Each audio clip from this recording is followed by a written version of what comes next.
Welcome, Rotarians and guests, to the Rotary Club of York, where our mission is to improve life in the city of York by connecting our club's diverse community leaders through fellowship, action, and service. I'm your president, Wilda Ream. Let's start our meeting by reciting the four-way test. Please join me. Is it the truth? Is it fair to all concerned? Will it build goodwill and better friendship? Will it be beneficial to all concerned? Today, our opening song, America, My Country, 'Tis of Thee, and the pledge will be led by Lee Ann Wilson, followed by the invocation by Steve Feldman and visitor introductions by Jennifer Clancy. Rotarians and guests, please join me. My country, 'tis of thee, sweet land of liberty, of thee I sing. Land where my fathers died, land of the pilgrim's pride, from every mountainside, let freedom ring. I pledge allegiance to the flag of the United States of America and to the republic for which it stands, one nation under God, indivisible, with liberty and justice for all.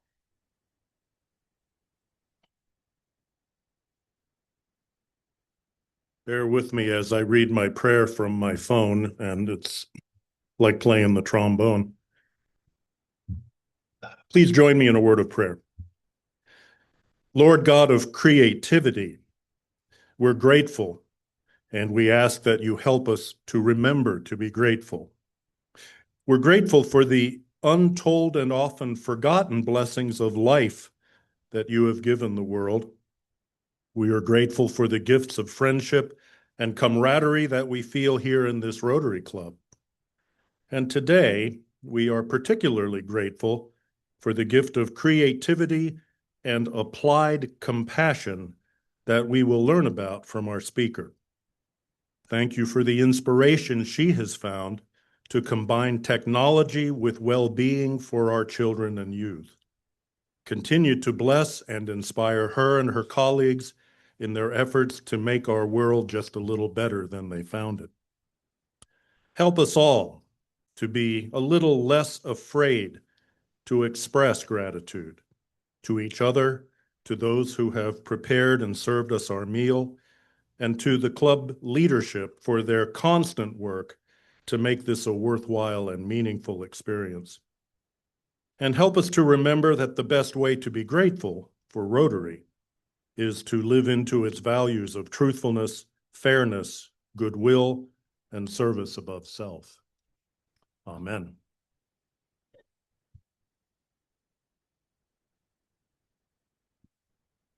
All right, thanks everyone. Please be seated. I am Jennifer Clancy, and I am pleased to have the honor of introducing our guests for today's meeting. When I call your name, please stand and remain standing until President Wilda has welcomed you. So our visiting Rotarians today are, firstly, Scott Burford from the York East Club. Please stand if you're here. Great. Secondly, Jeff Kyle, also visiting from the York East Club. And lastly, visiting Rotarian Nate Tile, visiting from the York East Club. And then we have three guests today. The first is Dustin Betts, a guest of Martin Fedorko. Next is Jordan Sandoval, a guest of Martin Fedorko. And Bryce Ball, a guest of Patrick Ball.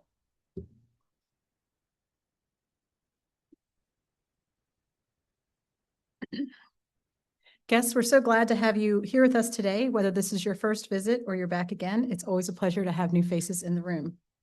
If what you see here today resonates with you, we'd love to have you consider becoming part of our Rotary family.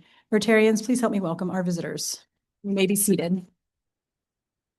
And now for our announcements this week. District Governor nominee Aaron Jacobs shared these photos from his trip to Taiwan, where he's attending the Rotary International Convention. He'll share more about his trip with us at next week's club meeting, and I'm surprised there's no pictures of food. And if you've been following him on Facebook, he's leaving us all high and dry with what he's eating over there. Our committee meetings, the Youth Enrichment Committee will meet on June 18th at 9 o'clock on Zoom. The Youth Exchange Committee will meet on June 18th at noon on Teams.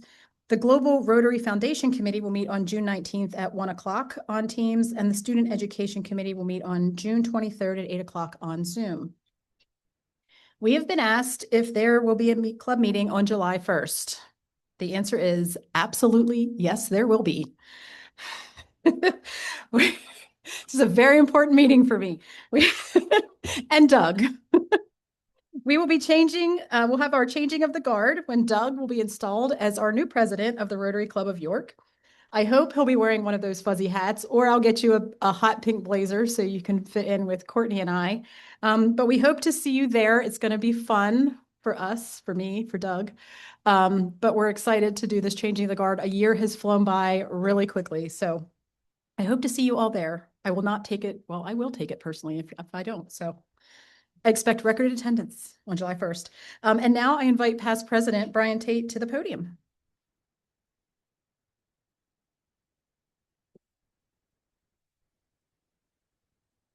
Thank you very much, President Wilda. So just like President Wilda, very soon giving up the crown of Rotary Club of York, I'm going to be introducing you to somebody else who this weekend will be giving up a crown.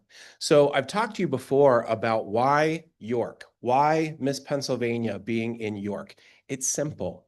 York rolls out the red carpet for the Miss Pennsylvania Scholarship Foundation. It's so interesting to think about places where Miss Pennsylvania used to happen. Well, we stole it away from Pittsburgh. Where's the thunderous applause for that?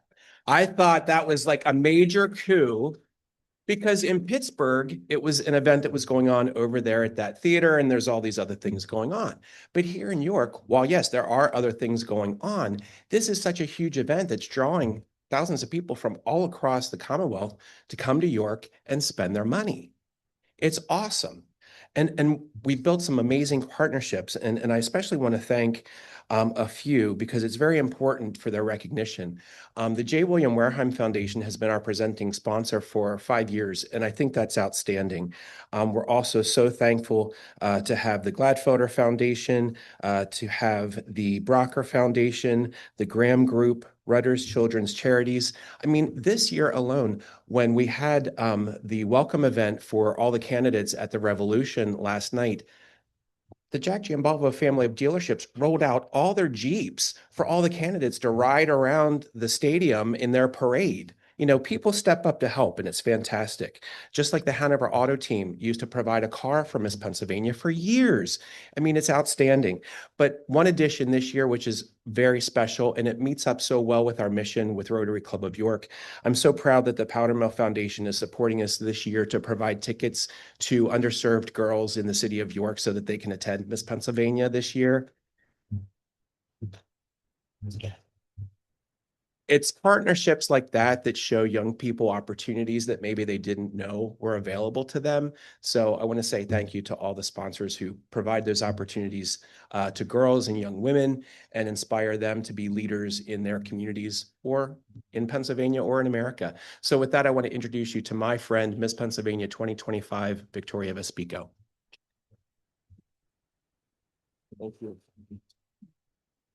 Well, it is my true honor to be here with all of you today. Yes, my name is Victoria Vespico. I have the distinct privilege of serving as your 95th Miss Pennsylvania for just a few more days until Brian and the whole Team PA takes the crown off my head and welcomes a new girl and my whole replacement. And you'll get to meet her next year. But for now, I get to take center stage, and I'm going to hopefully make you laugh, maybe make you cry, but share with all of you why York and why York has been so important to me as Miss Pennsylvania and what this year has looked like. So to give you a little bit of background about me, I was born and raised in northeastern Pennsylvania in a teeny tiny little town that many of you probably will never hear of before today or will hear of again. So I'm from Shavertown, but I'll tell you I'm from Wilkes-Barre. I have a background in corporate communications with a bachelor's degree from the Pennsylvania State University. And I am currently pursuing my master's degree thanks to the scholarships that the Miss America opportunity has provided me at Wilkes University. I will complete my degree in December and have a master's in business administration. And if you're looking for ways to support our girls, I'll get like the boring stuff out of the way and then we'll talk about the fun stuff. If you're looking for ways to support our girls, I invite you all personally to join us for our competition this week, Thursday, Friday, and Saturday, when we'll crown my replacement at the Appel Center in downtown York. Our girls are working tirelessly. I actually snuck out of rehearsal to be here with all of you today, and I know that our production manager is a little bit annoyed at me for that, but I'm so thrilled to be here with you because this is such an important organization, and the work that you do to better your community is so present everywhere I go. So many people were so excited to hear that I was visiting the Rotary, including Lynn Bergdahl, who sends her regards that she can't be here with you today because she took my spot at production so that I could be here. But I want to tell you a little bit about my year and what it means to be Miss Pennsylvania. I competed for this organization for 13 years prior to winning the title of Miss Pennsylvania. And for me, resiliency has been the biggest part of this journey because it is very easy to get caught up in the subjectiveness of pageantry and the weight that someone's opinion of you can truly have on your life. But for me, those 13 years were filled with many, many downs, but equally, if not more, ups. It has been the most fantastic experience to serve as Miss Pennsylvania and the 13 years prior to that serving as a local title holder in this organization. Like I said before, this provided me scholarship and an opportunity to attend college, something that I would not have been able to do if it weren't for the Miss America organization. I grew up with a single mother who worked tirelessly to make sure that me and my brother had every single opportunity available to us. And if it weren't for Miss America, if it weren't for Mr. Tate and the incredible board at Miss Pennsylvania who make this opportunity possible, I wouldn't have been able to afford to go to college. And now I'm pursuing a master's degree and will have enough to pursue a PhD. So a huge round of applause to the Miss America opportunity for what they are doing for us. But over this year, in addition to being Miss Pennsylvania, this role has brought so many things into my life. If you're familiar with Kevin Smith of Kindness Worldwide, he made me the first ever representative and Pennsylvania ambassador for kindness on a global scale. I've worked very closely with our Veterans Affairs Department of Pennsylvania to help promote our Pennsylvania National Guardsmen. I've worked very closely with the Adjutant General to help bring awareness to our Guardsmen and our veterans. And more importantly, a big celebration that we're all getting ready for.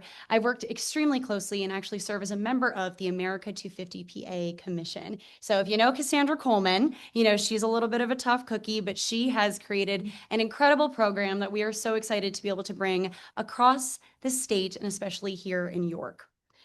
But beyond all of that, the one thing that has been so incredibly important to me is the way that the communities have shown up for me. So I get to belong to the entire state of Pennsylvania, but every single county has been so kind as to welcome me, but no county has been as kind as York.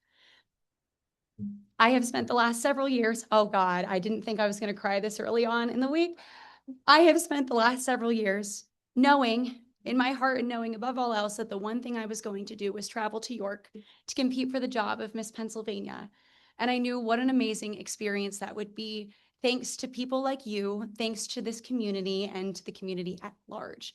So a huge thank you to our presenting sponsor, the J. William Wareheim Foundation, who makes this competition possible for us, to the Appel Center, where we get to host our competition. And I've had the opportunity to dance on one of the most beautiful stages in the world. And it really is the most beautiful stage in the world. We get to see the behind the scenes. But for those of you who have only sat in the seats, you know the magnitude, especially as it's celebrating its 100th anniversary. What a beautiful place that is.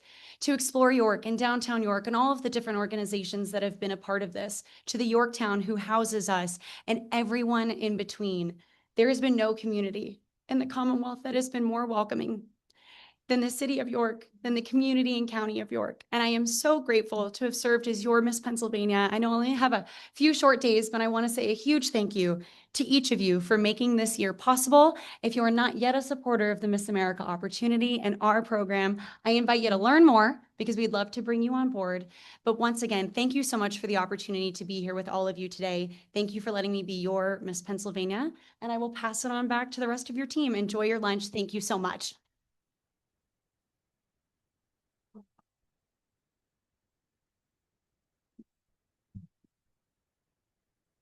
Thank you, Victoria, for the great work that you're doing and for representing Pennsylvania so well. At this time, I invite Jason McSherry to the podium for an update from the Communication Committee.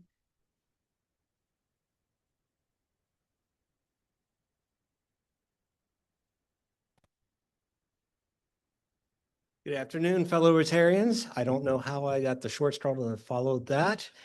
But I promise you, I have some exciting stuff that will make you wait till the very end here to find out about. So over the last few weeks and months, we've been trying to get all of our members to get used to using the Club Runner app.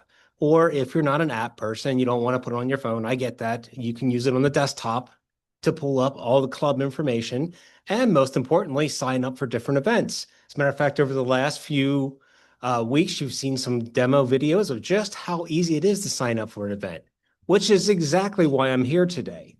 We have a very special event that we have set up for Thursday, July 24th, that we want every single Rotarian to sign up for.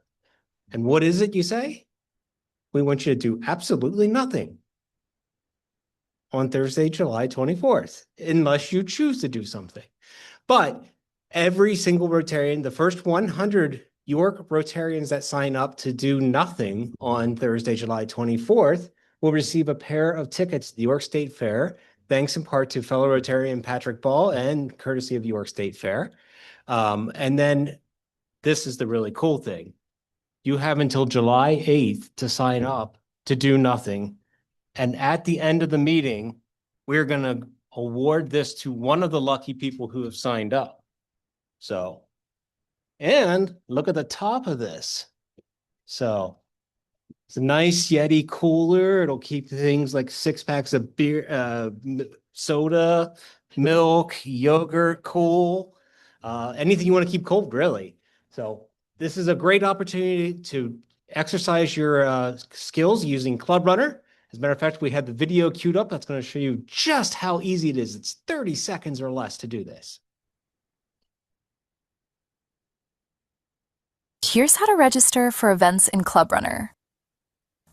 Open the app and go to the All Events calendar. Tap the filter in the top right and turn off My Area and My District so you're only seeing your club's events. Next, navigate to July in the calendar. Select July 24th and you will see an event called Practice Event and Prize Giveaway. Click it to begin the registration process. Hit register, add one to your selection, and proceed to checkout. Finish the process and you're all set. Thanks for watching. Easy, right? As a matter of fact, you can probably all sign up before I even get back to my seat. So thank you all. And please sign up for our fake event on July 24th.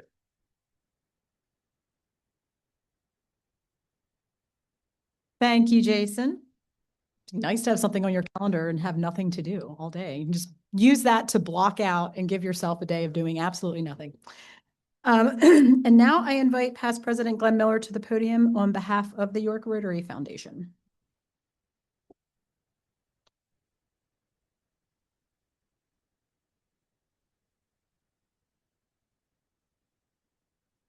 Thank you, President Wilda. Soon to have the most coveted title in this club, past president. And good afternoon, friends. In 1957, I was 1 year away from being born. In addition to that memorable, monumental fact, 1957 was also the year that Rotary International launched the Paul Harris Fellowship Program. The program was created to encourage and show appreciation for substantial financial contributions to Rotary International programs. That was just over 50 years after the founding of Rotary, so it took them half a century or so to get around to doing that. Last month, nearly 70 years since the Paul Harris Fellowship Program was launched, I stood before you to announce that our club had launched, in a sense, our own version of such recognition for $1,000 and higher donors to our own York Rotary Foundation endowment. We did so because we recognized, like our parent organization, Rotary International, the critical importance both of building our endowed funds and recognizing those who are making that building possible. And so we launched the York Rotary Foundation Guardian Circle. The Guardian Circle is a gathering of thoughtful neighbors who believe in the power of collective action. Together, we provide the resources that allow our shared home, the York community, to thrive. When we launched the program last month, we did so with 25 inaugural members, setting us off on a tremendous start. And today, it's my delight to induct 4 new members of the Guardian Circle. Friends, as a York Rotary Foundation Guardian, you become catalysts for the good that unfolds in this community. Your generosity doesn't just donate, it inspires, creating a ripple of positive change across the community. We are already seeing that ripple from 25 charter members just a month ago to 4 new Guardians today. And I'd like to invite to come forward now, Roger Calabretta, Karen McCormack, Fred Rosenmiller, and John Ulrich.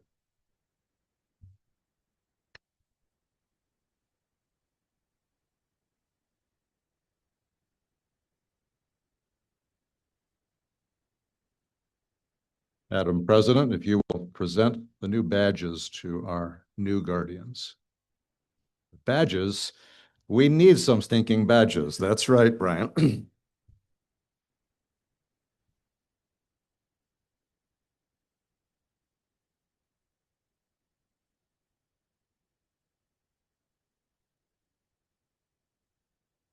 Friends, on behalf of the Rotary York Foundation Board of Directors and on behalf of all of those who will benefit from your generosity for many years to come, we thank you.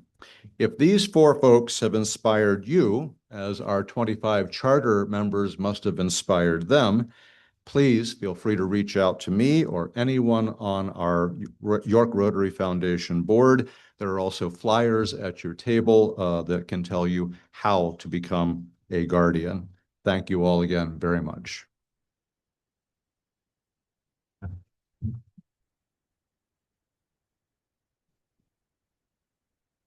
Thank you, Guardians, for investing in the future of our club and the impact that we have in our local community. And now I invite Martin Fedorko to the podium to introduce our speaker for today.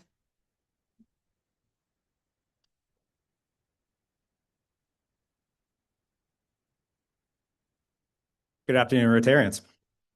It's my pleasure to introduce today's speaker, Christina Milano Damascus.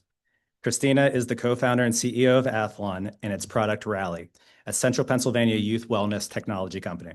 She built it alongside her co-founder and husband, Matt, the company's chief technology officer. Today, they turned a simple idea into a platform that kids should move more and build a healthier relationship with technology. Today, Rallee helps students strengthen students' physical, mental, and learning habits through short, movement-based digital experiences. Christina brings a serious track record to this region. Before Athlon, she spent a decade building businesses for athletes and sports properties, including the New York Knicks and XL Sports Management. She's a Forbes 30 Under 30, and more regionally, a Catalyst Award winner for entrepreneurship from the Harrisburg Regional Chamber of Commerce. What makes today meaningful for me is what Christina represents. She didn't have to build Athlon here in central Pennsylvania. She chose to. And that choice is the whole idea of what we're trying to build with Keystone Innovation. When local capital backs founders, those companies attract talent and an ecosystem starts to form. What began as an early investment from White Rose Ventures grew into a larger commitment, most recently from the Keystone Innovation Fund II, where Keystone Innovation and the Ortenzio family office co-led Athlon's latest fundraising round.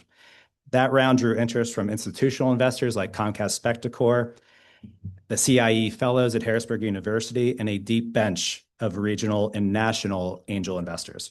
The results speak for themselves. Today, Rallee reaches more than 200,000 kids with with partners ranging from school districts across the country to professional sports organizations like the Philadelphia Flyers.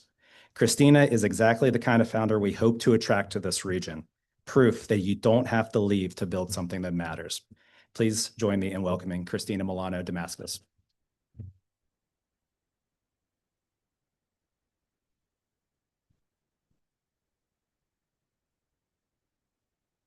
Good afternoon, everyone. I am so grateful and honored to be here, to be a part of the way that you are all building legacy, and hope to just have a conversation on ways that maybe we can continue that legacy that really impacts the next generation. Quick show of hands, how many of you in this room owned a smart device before the age of 15? Wow. Okay, we have some young folks here. Don't look. Not surprising. Me neither, by the way. But not for these kids. They're going to grow up. They're the generation that's going to say, what do you mean there was something before an iPhone or an iPad, right? And so for them, they are going to live in a world where they don't know what predates the technology that we've all kind of lived through and adapted to. They're going to have to learn how to grow up in a world where it's not just how do you work with technology. They live in a world of technology. It powers everything around them. And so when we set out to solve a problem, which we're going to talk about more in a moment, we had to come at it from the reality that these kids, which are the future, not only of our world, our country, but of York, what reality are they going to face? So this is, I was a 90s baby. So this was my reality as a kid. As you can see there, I spent a lot of time at school. Hopefully I went to bed on time. And a lot of time maybe I spent outside. I played tennis growing up, right? This is what today's kids look like. And at first, your eyes are probably going to be drawn to how much the orange, dark orange sliver jumps and how short the yellow sliver shrunk. And that's true. And that is half the problem that we set out to solve. How there's so much sedentary outside school time behavior, meaning like when they're not in school, there's a lot of time just being sitting around. But there's something else that Matt, my husband, and I identified and saw as well. The light orange stays practically the same. There's a lot of sitting down time in school as well. So we said, what are we going to do about this reality? For any educators in the room, or maybe you're married to one, or you know of one in your community, the way that we teach school today is pretty similar to how we did it maybe 100 years ago when it comes to the sedentary kind of nature of school, right? Obviously, there's a lot of innovations, new ways of learning, and smart boards instead of chalkboards. But at the end of the day, we're still largely, and Matt and I spend hours every week in schools, or our team does, we're largely sitting in rows still. And that doesn't really fit where the digital age is going. And honestly, doesn't fit what a child growing up in a digital world needs. And so we said, well, what if we could actually solve what children need in both where they are at school and at home? These children, these precious faces, these are the future of what the Rotary Club of York is all about. All the work that you do in the community to drive the success of youth, it's to impact these precious little ones. These are actually children who attend York City School District, by the way. And so why do we care about their future? Because they represent where the future of our country and our communities and our neighborhoods and our towns go. And we want all of them to maybe become roles like this. Maybe they're going to be a business owner. Maybe they're going to start a company and work with KIC 15 years from now. Maybe they're going to become a nurse or a robotics technician. But in order for them to achieve those goals, we got to best prepare them. And so that's why today, what we are building as a company that's trying to engage the whole community is so important. I don't think there's honestly a much higher calling than thinking about our next generation when it comes to what best prepares them for the world. And so Matt and I sat down. We didn't want to build an app. We weren't even trying to think about that. Yes, Matt has a technology background, but we weren't trying to just build another app. We were trying to actually answer a question, which was, what is going to help a kid thrive in this environment? And we kind of came to this idea that, well, if we can't remove technology because it's literally embedded in everything that is a part of how we grow up and function and honestly become successful in this new world, in this digital age, well, is there a way maybe we can use it as a tool? Can we turn it on its head? And so we started to ask ourselves the question, what would it look like if instead of sitting in rows for 90-minute learning blocks, kids could get up and move for 5 minutes at a time in a structured, fun, and engaging way that's actually backed in science? What if we could help a child who's maybe going through a big stressful moment and they're just having a rough day, learn how to quickly self-regulate with just a minute of breathing? What if we could actually teach kids how to build lifelong healthy habits while having a little bit of fun? And so we asked ourselves, what would it look like if we could energize classrooms? Take a look.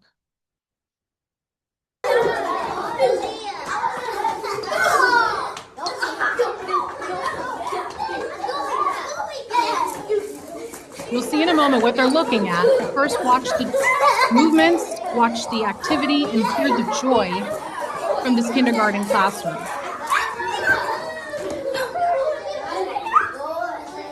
I got hit by a garbage can 2 times. And by the way, for kindergartners, I'm actually quite impressed, like how structured it all is. Yes, they're having fun and they're all doing their own individual experience, but they're doing it also as a group.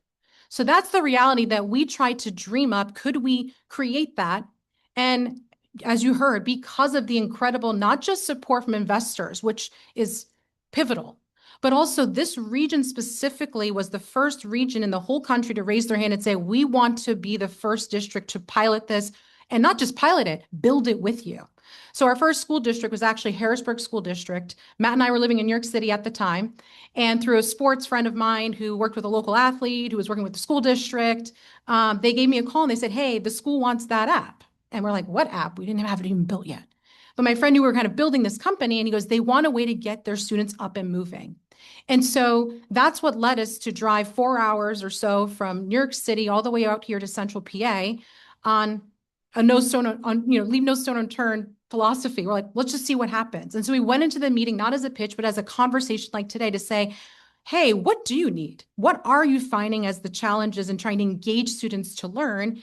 And all the things we just talked about is what they shared, that they needed a way to re-engage focus, to help with behavior, to just give kids a few more minutes to move. And our own governor said that not too long ago, I think it was in his April budget address, that we just need to insert more movement opportunity.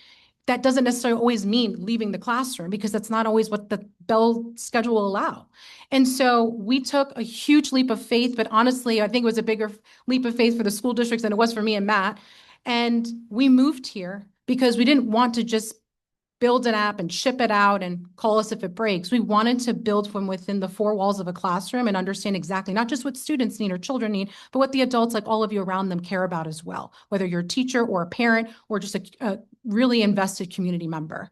And so we started tackling the school day first, knowing that it would be a pipeline to reaching moms and dads and children at home. So Rallee, which you'll learn a little bit more about what it looks like in a moment, the whole premise was, can we bridge realities? Can we bridge a tech-driven world to what the human body needs in reality? Can we bridge where kids spend most of their waking hours, sadly, mostly in a sedentary state at school, and transform that into an active move to learn environment, but allow them to bring it at home as well, so they're not always sitting down at home if they're not outside or playing a sport. And so this is Rallee. Rallee, like the name kind of, as we all know, probably is a sports term, spelled a little different. We spelled it phonetically here at Athlon. We built Rallee for ages 5 to 14. So that's our age range that we focused on. Why? Because that's where the data was showing was like the biggest spike in sedentary behavior for our youth was around, coincidentally, when they enter kindergarten. And also, that is our real future. Of course, we have a heart for high schoolers and Gen Zers and even all of us adults, but if we could get them younger, we knew we could start to bend that curve or make that pie chart look a little healthier.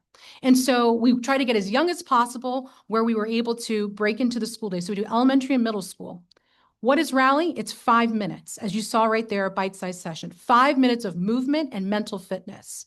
From a technology standpoint, we're doing some really cool, innovative things to make it feel like a very simple experience called augmented reality. And you'll learn more about that in a moment as I show you a video. And what this does is it gamifies healthy habits. So in a lot of maybe video games that you may have played or you've seen your son or daughter or a grandson or daughter play, it's all about hearts and lives and like kind of this, intense competition. We kind of flipped that way of gamifying things a little bit and we said, how can we make this healthier? So it's all about managing that energy bar that you see there at the top. So children start to learn, how do they manage their own energies? Do you need to energize yourself or need to calm down? And that's why we have 2 gameplay modes, Boost, which is more your physical activity, get that energy out, get the heart rate up, get blood flow to the brain. And then we have Balance to complement it as well, which is more about your mental health, stretching and breathing exercises. By the way, Harrisburg Public Schools was a reason why we actually inserted stretching. That was something they were implementing in the classroom. You just didn't have a way to systematize it. So that's, again, listening to the end users that we're trying to serve. And then we don't stop there, though, because that would be fun. Move around a little bit, see your avatar-led experience. You can customize, guide you through this obstacle course you're going to see in a moment. But we said, let's gamify it even further. Let's create, you just were auctioning off this Yeti cooler. We're gamifying the habit of downloading an app this morning, right? But what if we brought that down to what a child wants? So we asked kids, what do you want if you're going to be healthy? They said, I want to change my avatar. Check. We gave them that in prizes. And they said, I want to explore worlds. So we don't have kids of our own, and Matt is a big kid at heart, so he knew what they meant. But I was like, what's a world? Is it like levels? And they're like, no, it's a way you can explore new places inside the game. We're like, all right, sounds expensive. So we leaned on my background. I said, Matt, I think there's some brands that I know that would love to create fun worlds for kids to explore, even when they can't be there. Started with sports. So we're going to play a video in a moment and take a look at how Boost, which is the more physical activity, Balance, and the prize portal of gamifying our partnership, which was the first ever in the country with the Philadelphia Flyers. So sorry if there's any Pittsburgh Penguin fans in here. But we started with them. We just renewed for 4 years, and then we're now looking at league-wide partnerships across all the 5 major sports in the United States to implement this virtual world model to bring physical mental health activity to classrooms and living rooms. So check out this demo.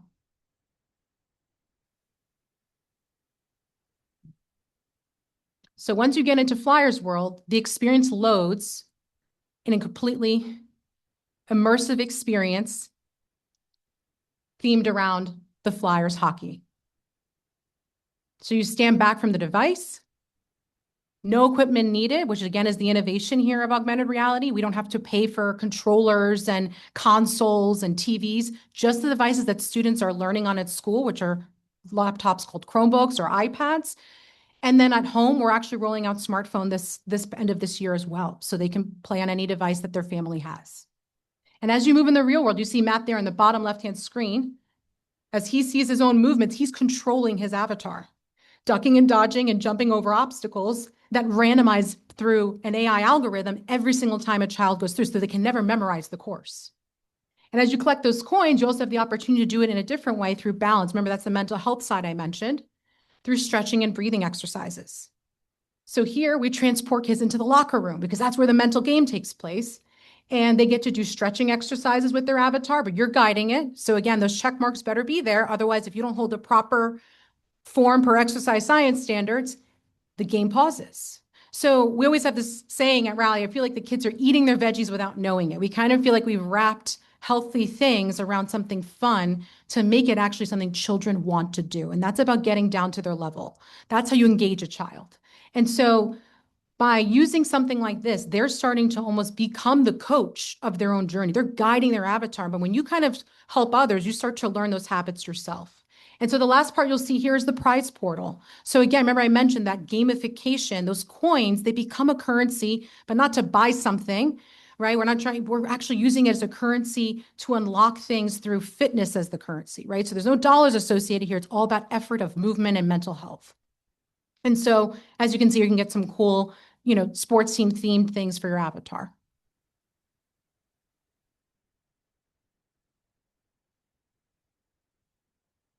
I think we're wrapping up the video. Give it just one more second. Awesome. So you saw in action what Flyers World looks like. And I think it's an amazing opportunity to show how we're bridging the real and virtual worlds. Not every kid can get to a game. Not every kid maybe even wants to play hockey, but every kid can at least experience something that's fun and different and engaging. And this is one of many worlds that they'll be able to play in Rallee.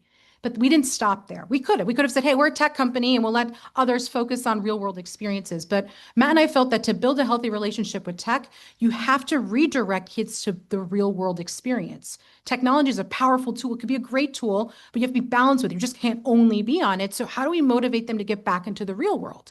And so we've partnered, again, through the Flyers partnership. We said, well, hey, what are you guys doing with youth hockey? How do you want to bring that into schools? And so through not only the Flyers, but one of their corporate partners, Bank of America, they've powered 48 different youth hockey programs across the city of Philadelphia. And that's just the start, to really show how in the real world, we're connecting it to something that students are doing in their classrooms or in their living rooms at home on technology. But that was sports. What's another way that we can really create what Matt and I love to call is a move to learn platform? So again, going back to why Pennsylvania has become our home and become a community and a region and honestly a state that's going to lead on a national scale, because we have states like Colorado and New York City school districts calling us for this idea, which was, how do you take career pathways? I look around this room, I can only imagine how many business leaders are in this room. Maybe, school board members, technologists, doctors, like really incredible career paths you all have spent decades building. We need to build the next generation of those. But to do, you have to make it cool and interesting to a child. Otherwise, they're all going to want to be an athlete and a YouTube influencer, right? Or gamer. And so we said, well, hey, Harrisburg School District, what are the career pathways you're focused on? And through an initiative through the PA Department of Ed, environmental literacy, environmental sciences came out. So we said, well, what if we could transpose children from a classroom? They can't go on a field trip right now due to budgets. What if we could bring all of them on the green belt, which is, many of you probably know, the trail system that is the perimeter of the city of Harrisburg. And so they're going to be going into a world where they're going to be learning not just about the world around them through the app, they're learning about certain careers like drone operators and sustainable fashion designers and park rangers, all tied to the curriculum in their science and math classes as well. And again, we don't stop with just the technology. We took it a step further, and we actually, through the foundation, Harrisburg School District's foundation support, created a STEM club so that they could design the very items that go in that prize portal in the app. And so in summary, what we've really, through, again, the belief of this region, the financial support, and the collaborative partners of this region, we've started to prove to the world that technology isn't all bad. It's what you choose to do with it and how we can change scrolling culture into maybe just bite-sized movement, or how we could take a very stressed out generation and say, well, hey, wait, did you try self-regulating for 5 minutes and doing stretching or breathing? And how we're actually starting to create classrooms like you saw that are actually movement energized, not just sitting in desks for hours on end. And so you heard a little bit about our growth. This started here. We're entering our 4th school year, so we just wrapped up our 3rd. We're reaching 200,000 children and counting across the country in 12 different states, and are starting to really change the way, hopefully, humbly, that we can really not only educate, but better prepare our children for the future. One last thing I'd love to mention, we talked a lot about sponsors with Miss Pennsylvania and other, just honestly how you guys all even are doing your guardianship foundation program. We at Rallee don't charge schools and we don't charge families. That was very big, and Martin can tell you many times when we've sat down over investor meetings. Why? Well, part of it is what the market tells you, right? Schools, as you all probably know, they're struggling to make budgets or even, make budget cuts. And families also have a lot of demands on their pocketbooks. So how are we going to prepare a whole generation if there's a lot of financial gaps in between? So that's where our company works a little bit differently and harder to say, how are we going to find the Philadelphia Flyers and the Bank of Americas of the world through my background in corporate partnerships and sports.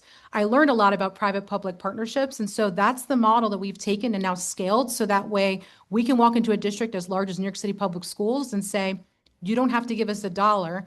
We found the dollars to provide this to your students and to the families beyond the school day. And so I want to leave with, we mentioned a few things that are really core to the Rotary mission. One of the things that when I did a little research, I saw that International's mission starts with this word about building resilient communities. And your mission's about, I'm very biased, but I think it's the best mission is serving in, youth success, right? And fostering and supporting that. And so I would love the opportunity with any business leader, foundation lead, engaged parent to say, how can we continue this movement? We are so proud that all of this innovation is coming from Central PA. We will always be headquartered here and try to find ways to show the world that we can actually prepare our kids for their future. Thank you so much for this opportunity, truly an honor, and thank you for having me.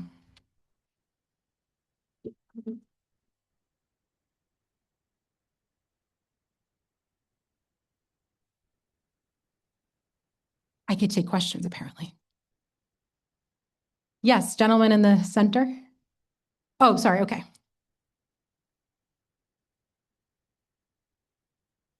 Because I'm a lawyer, I have to ask this question.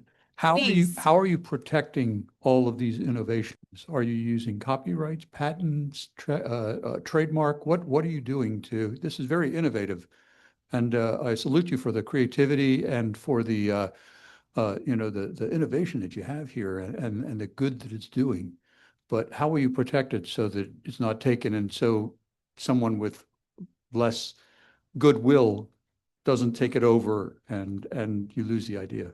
Great question. And it's something that Matt and I, before we, published the app and went live with it, we had a lot of discussion about and did in fact talk with many lawyers about too, which is, what is patentable in today's technology era, right? I think that, again, you're probably more of an expert than even I am, but where we kind of landed was there are some proprietary elements within our tech stack, right? The way specifically that we're using augmented reality.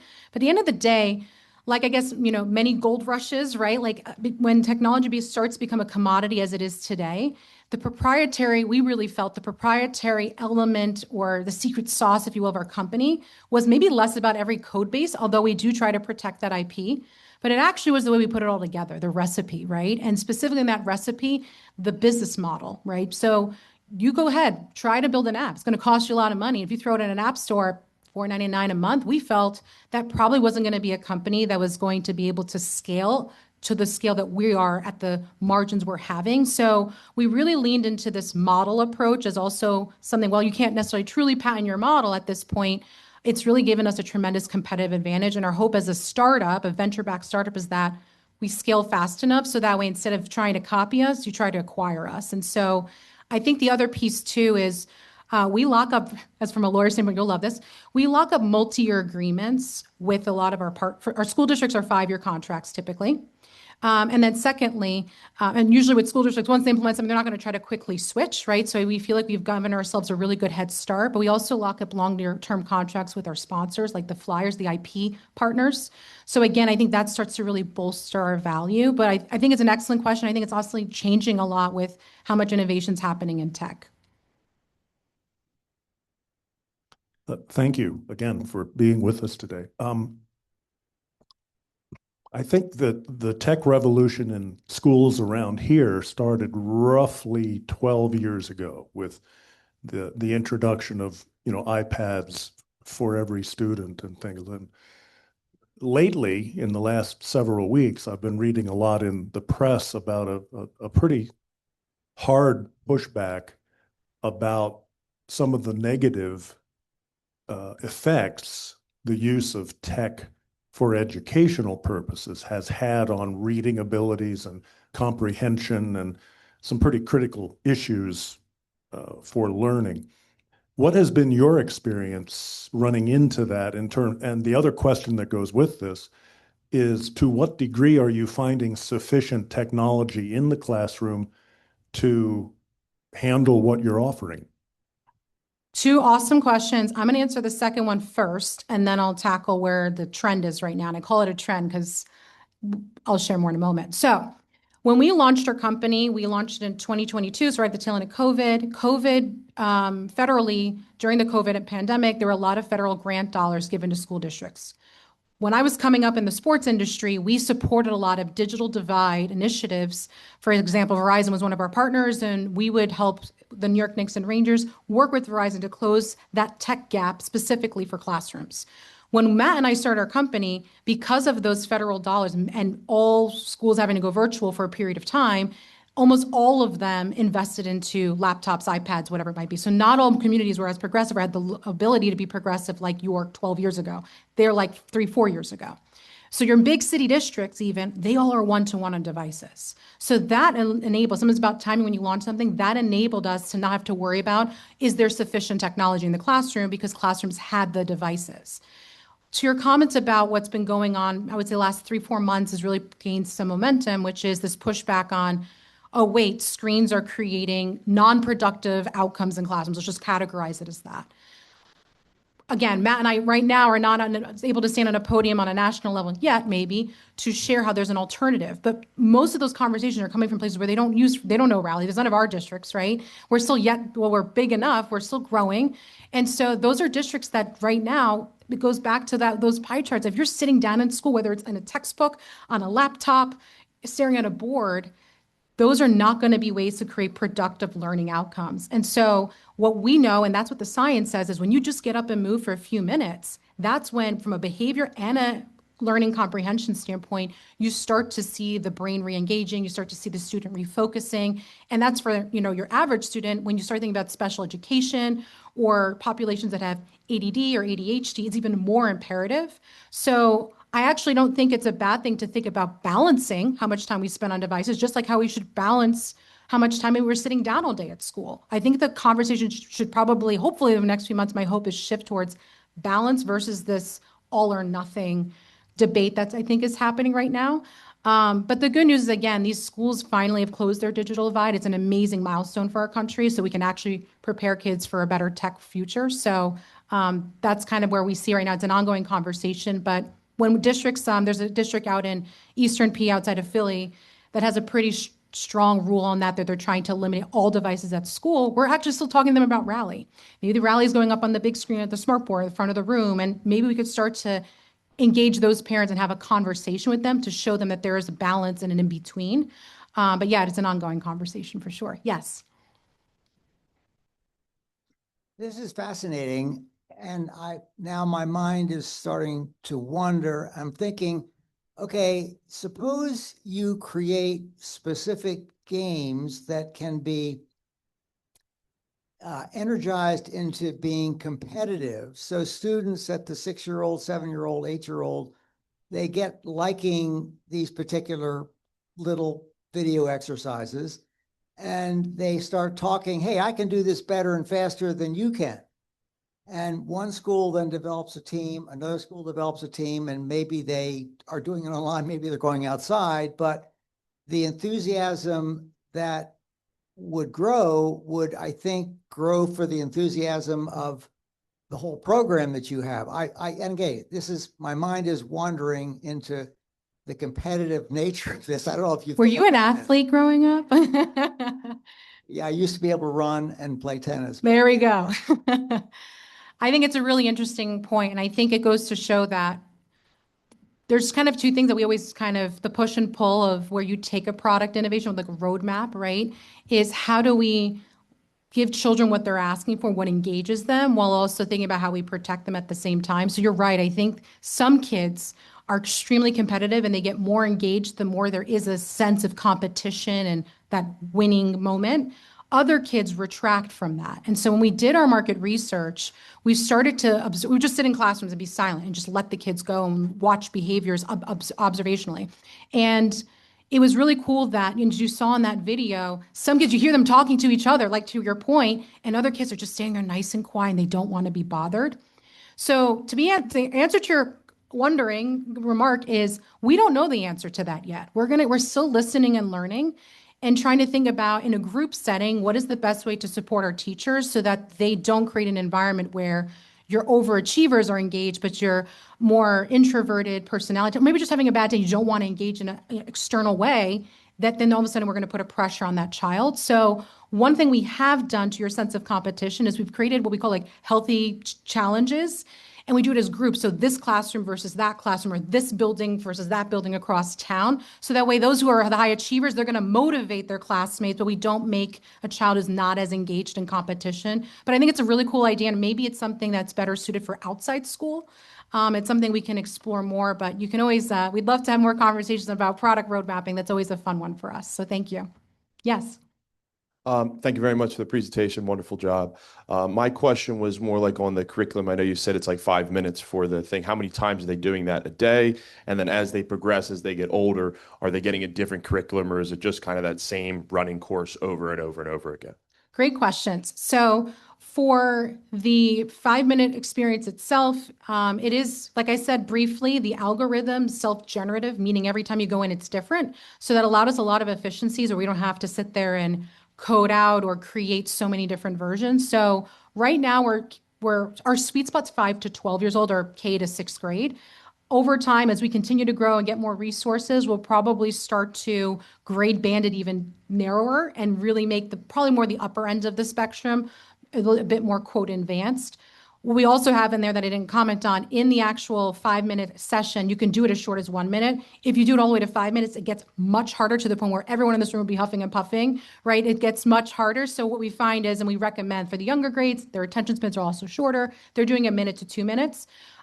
Ideally, we would love classrooms to be rallying every day, but we also know that the constraints in a classroom, and it may not be conducive. We may not have a teacher bought in that way. So what we really recommend to our schools is, where we've seen when we did a small study with one of our schools here in Central PA, the tipping point was about 3 times a week. If you get your class rallying, boosting, and or balance 3 times a week, you start to notice improvements in their behavior, their ability to listen and follow directions, focus and engage, et cetera. So that's where that's at. As far as like where we want to take the curriculum of it, again, it's backed in exercise science. So I think it's just about thinking about ways for the older students, children, how do we kind of grow up with them? And that's kind of something that's in progress as we speak. But right now, I think our sweet spot's at elementary, maybe 12-year-old is where we kind of phase out. Great questions. Yes. I don't really have a question. I just want to really thank you for what you're doing, noticing the education and movement connection. I was fortunate that my mother was one of the best preschool teachers ever. She spent 60 years in the classroom.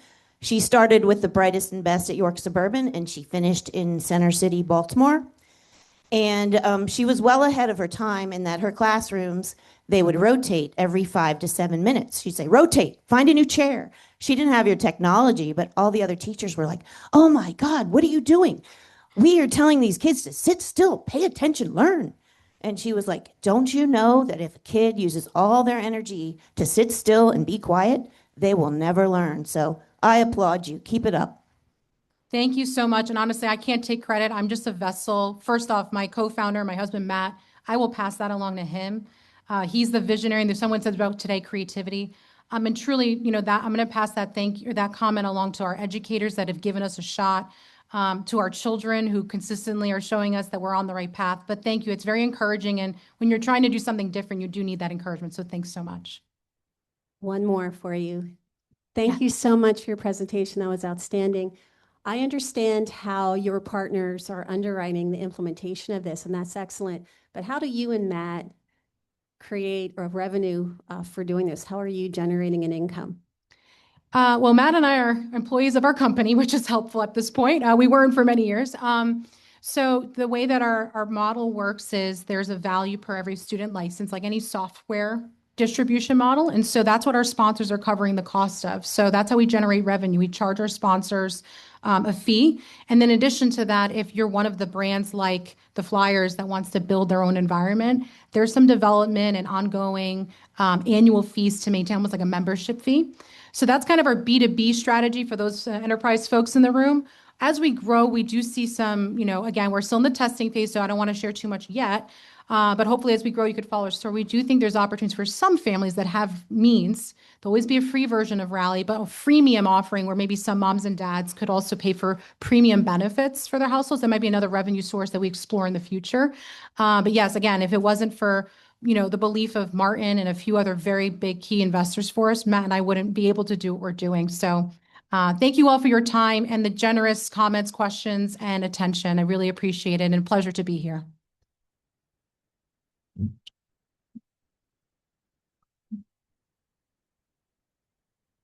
Thank you so much, Christina. That was amazing. And I was telling her before the meeting, before we started, I was reading the description for today's program, and I'm like, this sounds familiar. And I had attended one of Martin's annual, I try to attend his annual meetings, and had heard the presentation. So it's great to see where you've come over the last several years.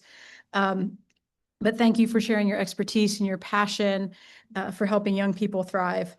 I think your challenge, and hopefully your challenge today, helped us think differently about the role that technology plays in children's lives today. Rather than simply focusing on the challenges, you showed us that how innovation can be used intentionally to build healthier habits, strengthen resilience, and support learning and well-being. And it's especially inspiring to see a company that began here in central Pennsylvania making such a significant impact across the country. So as you know, our speaker signs a book to be donated to the, today's book will be donated to the York Jewish Community Center Early Child Care Program, along with a bookmark made by students at Creative York. It's My Octopus Arms. Doug, I don't know if you'll get a different theme of books, but I don't know who's in charge of that. But as you heard Ms. Pennsylvania say earlier, our next speaker, our speaker next week is Cassandra Coleman, the Executive Director of America 250 PA, the Pennsylvania Commission for the United States Semi-Quincentennial. That is a mouthful. America 250 PA was established by the legislature and governor to coordinate the commemoration of the 250th anniversary of the founding of the United States and Pennsylvania's integral role in that event. Cassandra will present to the Rotary Club of York the events happening in Pennsylvania to cap off the semi-quincentennial. Rotarians Julie Wheeler and Brian Tate will close the program with events happening in York County to celebrate America's 250th anniversary and also to celebrate my last full meeting as Rotary president. With that, this meeting is adjourned. We will see you next week.